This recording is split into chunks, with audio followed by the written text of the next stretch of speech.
Hello and welcome to the Mind Your English podcast. We speak slow, we keep it real. Two native speakers, clear, natural British English. Yeah, let's get started. Okay, so today what we thought we would do is pick some random questions from a random question generator. We will leave the link in the description as well so you can use it too. And basically, it's getting some deep kind of philosophical questions.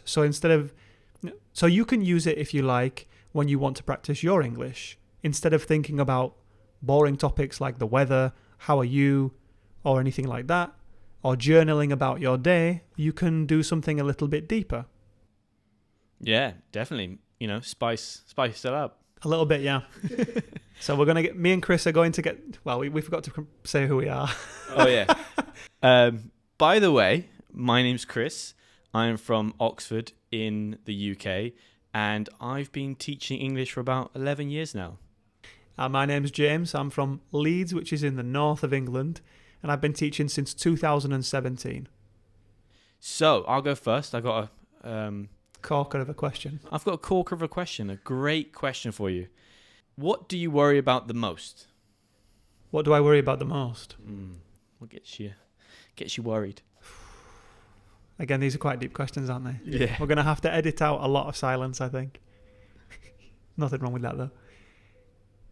My honest answer is probably not being able to do all the things that I want to do before I die. So, yeah, exactly. I'm quite worried that maybe I'll just end up working a lot of hours or doing something that I regret, and then I won't be able to travel to where I want to go or make the art that I want to make and things. And I worry about wasting time a lot. So yeah, I think it's quite a common fear to be scared of an early death or getting to my deathbed and regretting things. And it actually brings me to a quick topic. I watch lots of Instagram reels that are to do with old people, where they say, what's your biggest regret? A lot of them say things like working too much, not doing the things I really wanted to do because I was scared. Like now they're on the deathbed, they realize it doesn't matter. So I'm kind of scared of being in that situation. Obviously I will have some regrets, but the fewer regrets the better. And that's my answer. Definitely. What about you, Chris? Well, I'm not sure mine's going to be as deep because on my TikTok feed or whatever, it's just cat videos. So it's a little bit more jovial, let's say. A bit less deep. But I think right now the thing that I'm worrying about most is my diet. So I don't really understand why I can't lose weight. And it worries me. Maybe it's something to do with my genetics or something like that, because I try really hard to keep track of the calories and that kind of thing. And I do worry about it a lot. Like if I have a pizza, I would think, I'm going back to square one. So that's what I worry about right now a lot. Well, a lot less macabre than what I said, I think. Yeah. It's more of a short-term worry, isn't it? Rather than a worry about life. Yeah, I think I do worry about dying when I'm on an aeroplane. I worry every single second of the flight. So it depends which situation I'm in. Yeah, I know what you mean. I'm also scared of flying. I hate it. Shall I generate another question? Generate away. All right. I'm going to generate until I find one that I like. Here we go. What was the most challenging time of your life? Ooh. Yeah, it's a juicy one. It's hard because I think it's always challenging. There's always something new. There's always something new. Something crops up. I would probably say moving to new countries would probably be the general one. Each country has their own challenge. For example, I think moving to Spain was quite hard with a visa and also during the pandemic. But then again, so was moving to Japan because it cost so much money to move there. And also my school was kind of stealing money from me. The school I was working for gave me some accommodation, but they took the price of the accommodation, the rent, out of my salary. Shout out to that school if they're listening. Yeah. They're definitely not. They don't care about anything. But yeah, that's probably the main one. Like, that's the one that comes to my mind. Moving to a new country can be quite challenging. Yeah, what would you say would be the most? I think the pandemic, because when it came around, I was also working at a language academy and they couldn't keep us. I don't know whether they actually could or whether they just wanted to save some money. I don't know. I'm not going to accuse them or anything, but Go for it. We're calling out everyone. we're calling them all out. Yeah. Thanks, school, for firing me that March 2020. I don't forget. Nah, I don't know. I don't know why it was. But what happened was, because I just moved to Spain at that point, the same thing as what you said. This was like September. So the start of the academic year. And then February, March, pandemic is in full swing. We get fired. I don't have that much money in my bank account and I'm trying to rent. I'm renting a flat. So I have to cancel that contract. Try to get my deposit back. And I don't know if you remember me talking about this before, but I moved to a hostel. I realised that I'm speaking too quickly. No, it's good. It's good. Keep it going. Keep it going. So yeah, I moved to a hostel, and I stayed there for I think 2 months, and it was a 13-person dorm, and yeah, like being around that many people was quite hard to do. I mean, you couldn't trust anybody really, and I didn't know when it was going to stop. Why couldn't you trust them? Well, I just think if you sleep in a room with 13 people and you don't know who they are, it's kind of unwise to keep... I'm talking about things like phones, passports, cards, which I used to keep under my pillow when I slept. Really? Yeah, because I just thought... it's not that I didn't trust them because I thought they were horrible people. I just didn't want anything bad to happen when I had like no money in my account. Right. But have you stayed in a hostel, or had you stayed in a hostel before this? Yeah, but not for 2 months. Right. I had stayed in for like 2 weeks maximum. Not even that long. Like days at a time. Yeah, because some people live in them now. Like, some people live in hostels. I was in Uruguay in February this year, and people are living there like full time. Like, I think they have been there for years based on how they live there. I think it depends on the hostel. I mean, if it's a nice comfy hostel with your own room, I can see that happening. But if it's one with a shared room, I'm so tired of people snoring now. Yeah. I can't do it. I'm nearly 30. I just can't be bothered. Oh, I think this is a good one. Here we go. If you could be any celebrity, who would it be? And obviously, why? Good God, that is a great question. Who would I be? I think I would be more than one person. I think the first thing I would want to see is how like an elite politician lives and what protection they need. So maybe someone like Pedro Sanchez or something. Go for Trump, man. Or Trump, maybe. Although I don't know if I would want to be a very old man. Big shoes to fill. Yeah. I always said Arnold Schwarzenegger because when I was younger, like early 20s, I idolized him for what he did. All of his achievements and his bodybuilding things as well. He's just lived a really cool and full life. So True. I would like to live as him in the 70s and see what life is like. And yeah, that's it. Really. How old is he now? Like 100? Arnold, how dare you? I think he's... I don't know. I can't do the accent very well. I think he's... Great. I can only do a couple of things. Yeah, get to the job. No, I sound more like Yoda now. Yeah. I sound more like Kermit the Frog here. If anyone doesn't know, that's an American TV character. He sounds like this. I feel like you should do the whole pod. As Kermit the Frog. Welcome to the Kermit the Frog podcast. I think so, yeah. They'll sue me. That's a great hidden talent. I would probably go, if I could choose any celebrity, I don't know why, but the person that appears in my mind would be David Blaine.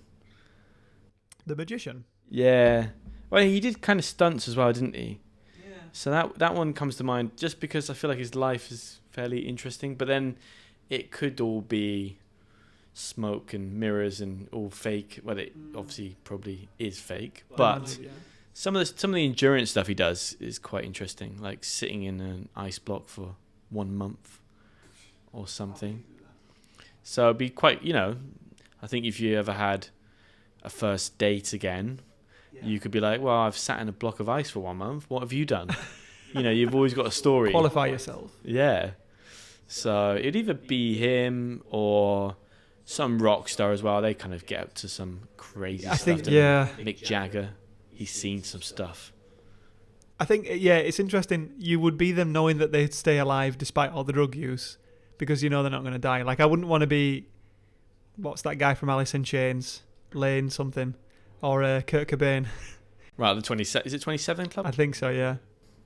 Yeah, the 27 Club. So I wouldn't want to be them. But yeah, Mick Jagger or even the Motley Crue boys. What's his name now? Oh, I don't know. Tommy yeah. something? I don't remember. I think, yeah, I mean, just they've lived such interesting lives. Even the Beatles. Yeah. I mean, to be a part of that Beatlemania in the beginning when it was the first ever wave of teenagers and stuff, it must have been crazy. It's something the world had never seen. Or even Louis Theroux. Do you know what? That's a right. I really, really like him. I think that would be really interesting. That's a really good choice. I mean, because he's just basically, his whole career is meeting weird subcultures and just hanging out with them and interviewing them, and that's quite fun. It's pretty mad. And Yeah. the documentaries he's made have been some of the best. He's a national treasure. He is. We love Louis Theroux. Shall I go for another question? Go, yeah, fire it up. Maybe I can find a funny one because it does give me the option. Who is the most famous person you've ever met? Who's about? Well, define met. Spoken to. Oof, okay. Well, I did speak. I mean, did they have to? Did they? Does it matter if they replied or not? I think if they saw the message, you can count that. No, I mean in person. Ah, well, then I think, okay, let's get the two stories. I've only got one story. Go on. Just because I was in Japan and we were in this little dingy, this sort of dive nightclub bar thing. It was kind of on the corner of this street. It's quite small, had 2 floors, and it was just, you know, we went there every weekend because it had the expat community. So we went there and you meet people who speak English and Yeah. you hang out, and it was fun. But then one day we're sort of standing outside of it, maybe 1 a.m, because you can go in, order a drink, and then stand outside. And then we're like, oh my God, that's David Beckham. Was he there? Yeah, it's just David Beckham What was he standing. doing cutting a bar?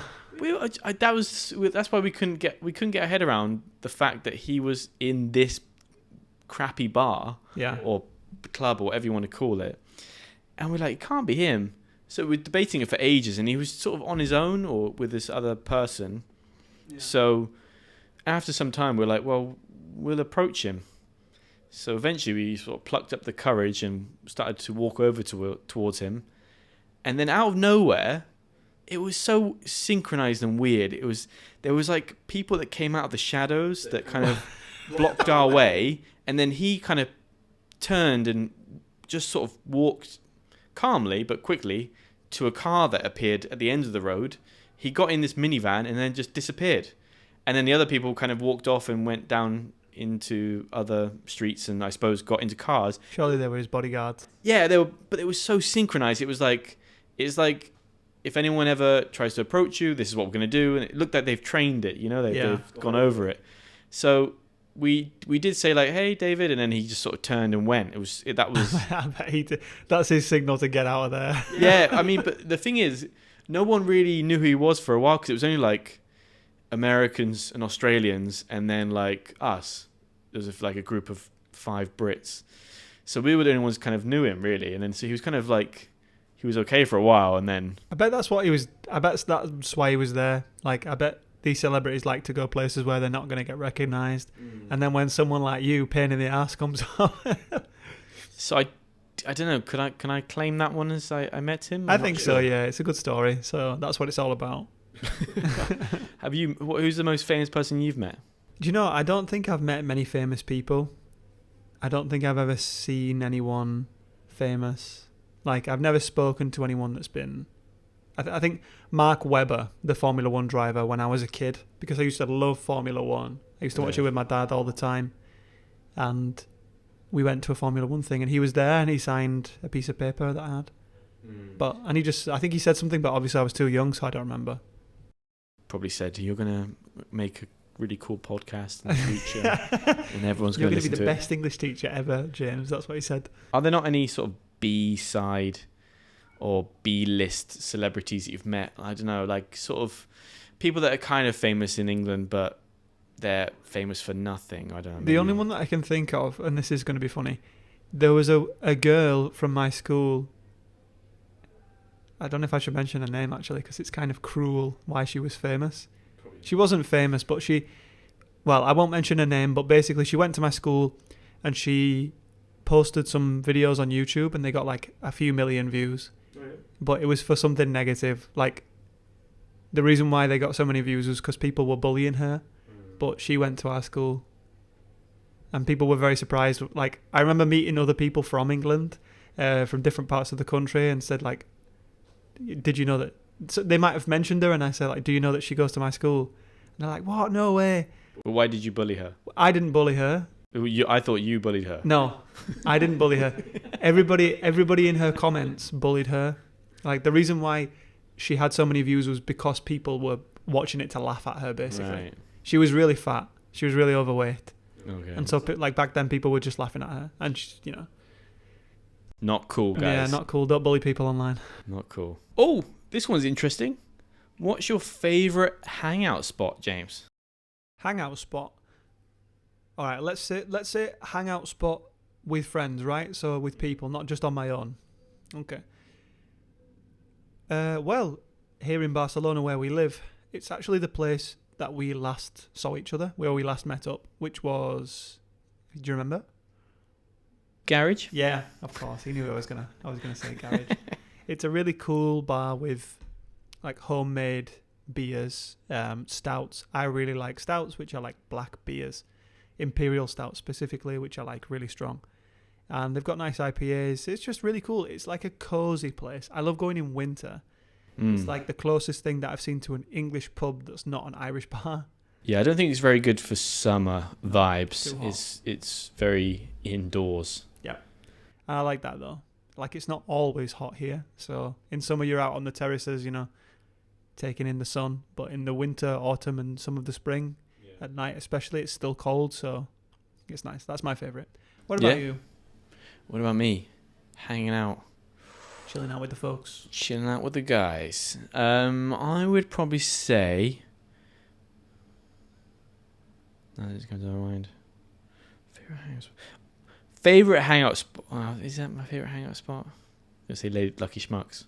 Yeah. Is it my favorite hangout spot? Can't think of another one. So yeah, I suppose. For me, I'd probably say a bar that's very close to my house, which is probably why I like it so much. I think it's called Lady Schmucks, but then I kind of change it all the time. It might be Lucky Schmucks. I think there's two. I think you're right. I don't know though. I know the one you mean. It's probably why I'm confused.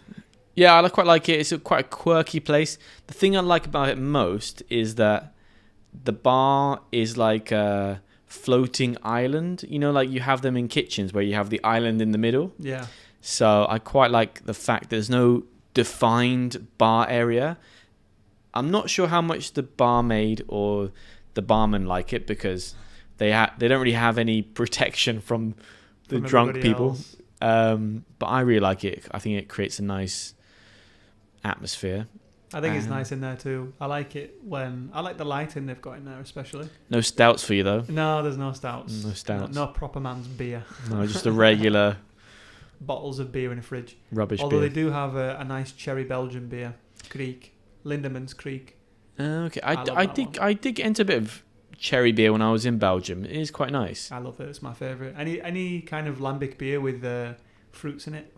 It's good. I think you can only have one or two. They're quite rich or quite sweet. Sweet, yeah. They're very sweet. Yeah. I guess I've got a sweet tooth. I'm sweet enough. And on that note, I'm going to pop the kettle on. See you next time, James. See you next time, Chris. Have a good one.